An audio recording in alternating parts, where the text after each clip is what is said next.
अस्सलाम वालेकुम। जिंदगी में ना कभी कभी ऐसे दिन भी आते हैं जब सितारे बिल्कुल सीध में आ जाते हैं, सिर्फ और सिर्फ पता का रास्ता दिखाने के लिए।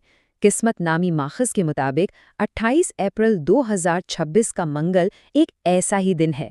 तो चलें जरा गहराई में उतरते हैं और देखते हैं कि उस दिन मरीख की जबरदस्त तवानाई को जीत के लिए कैसे इस्तेमाल किया जा सकता है। तो आज के दिन की जो सारी एनर्जी है ना, वो एक खास सितारे से आ रही है, उत्तरा फाल्गुनी। इसे सरपरस्ती यानी सपोर्ट और कामयाबी का सितारा माना जाता है, और इसकी अलामत भी बड़ी दिलचस्प है, एक चारपाई के पिछले पाए। अब ये सुनने में तो एक आम सी चीज लगती है, लेकिन दरअसल ये इस मजबूत बुनियाद को जाहिर करती है जिस पर हर कामयाबी खड़ी होती है। तो इस दिन का असल पैगाम क्या है? माखज़ बिल्कुल वाज़े तौर पर कहता है कि ये वो दिन है जब आसमानी तवानाई हर उस रुकावट को तोड़ने का मौका दे रही है जो रास्ते में खड़ी है। ख़ास तौर पर अगर कोई चैलेंज किसी मुखालिफ की वजह से आ रहा हो, तो ये दिन उससे निमटने के लिए बेहतरीन है। अच्छा, तो सवाल ये है कि ये सारी ताकत आ कहाँ से रही है? माखज़ के मुताबिक आज दो बड़ी आसमानी कुव्वतें एक साथ मिलकर काम कर रही हैं। एक है जंगजू सैयारा और दूसरा है एक शाही सितारा। यहाँ पर ना एक बड़ा जबरदस्त किस्म का कॉम्बिनेशन बन रहा है। एक तरफ तो है मरीख, जो कि एक्शन, हिम्मत और जज्बे का सैयारा है, और दूसरी तरफ है सूरज, जो अथॉरिटी, स्टेबिलिटी और लीडरशिप की अलामत है। तो जब ये दोनों मिलते हैं तो ये सिर्फ ताकत नहीं होती, बल्कि ये मकसद के साथ मिली हुई ताकत होती है। तो फिर इस एनर्जी से सबसे ज्यादा फायदा कौन उठा सकता है? माखिस के मुताबिक ये एनर्जी उन लोगों के लिए खास तौर पर पावरफुल है जिनके काम में हिम्मत और बहुत ज़्यादा नफासत यानी प्रिसिजन की ज़रूरत होती है, जैसे प्रॉपर्टी डीलर्स, इंजीनियर्स या फिर सर्जन्स, और बुनियादी तौर पर हर वो शख्स जो किसी मुकाबले के मैदान में है। अच्छा, अब इस कायनाती तवानाई से कनेक्ट करने के लिए माखिज़ कुछ अमली मशवरे भी देता है। दिन के रंग यानी सुर्ख और नारंगी मरीख की इसी आतिशी तवानाई को जाहिर करते हैं, और लाल मसूर की दाल का सदका करना एक अलामती अमल है जो अंदर के खौफ पर काबू पाने और मुखालिफ कुव्वतों को कमज़ोर करने में मददगार साबित हो सकता है।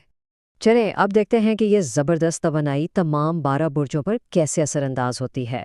हर बुर्ज के लिए उस दिन के क्या मायने हो सकते हैं? तो जैसा कि हम देख सकते हैं, ये तवानाई हर बुर्ज के लिए अलग अलग मौक़े ला रही है। हमल वालों के लिए कारोबारी रिस्क लेना फ़ायदेमंद हो सकता है, सरतान वालों के लिए सफ़र में कामयाबी है, और जदी वालों पर तो किस्मत ख़ास तौर पर मेहरबान नज़र आ रही है। मतलब ये एक ऐसा दिन है जब हर कोई किसी न किसी तरह से जीत हासिल कर सकता है। लेकिन देखें, इल्मे निजूम सिर्फ ये जानने का नाम नहीं है कि क्या होने वाला है, ये अमल के बारे में भी है। इसीलिए माखिज़ सिर्फ ये नहीं बताता कि क्या हो सकता है, बल्कि एक ख़ास रूहानी अमल भी देता है ताकि उस दिन की फ़तह वाली एनर्जी को एक्टिव किया जा सके। माखिज़ इसे दुश्मन कुशा और कामयाबी वाला वजीफ़ा कहता है। ये सिर्फ एक दुआ नहीं है, बल्कि समझें कि ये एक रूहानी टेक्नोलॉजी है, एक ऐसा अमल जो ख़ास तौर पर कामयाबी को अपनी तरफ खींचने और रुकावटों को दूर करने के लिए डिज़ाइन किया गया है। ये अमल बहुत सीधा सादा है, सिर्फ 4 स्टेप्स हैं। मगरिब की नमाज के बाद तैयारी से शुरू होता है, फिर दुरूद शरीफ की बरकत ली जाती हैं, उसके बाद अल्लाह के 2 बहुत ताकतवर नामों का विर्द किया जाता है, और आखिर में इस तवानाई को अपने ऊपर और अपने घर पर मरकूज़ किया जाता है। ये एक मुकम्मल अमल है जो रूहानी नीयत को हकीकी दुनिया के असर में बदल देता है। तो किस्मत के माखज़ से इस दिन का सबसे बड़ा सबक क्या है? आइए इस पूरे तज्ज़िये का निचोड़ देखते हैं।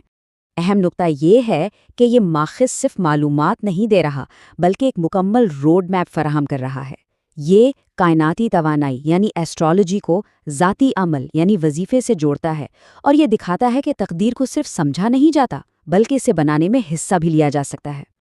और ये बात हमें एक बहुत ही दिलचस्प नुक्ते पर लाकर छोड़ती है। कदीम रूहानी हिकमत अब डिजिटल दौर में एक नई शक्ल इख्तियार कर रही है, जहाँ एक कमेंट सेक्शन भी इज्तिमाई दुआ की जगह बन सकता है।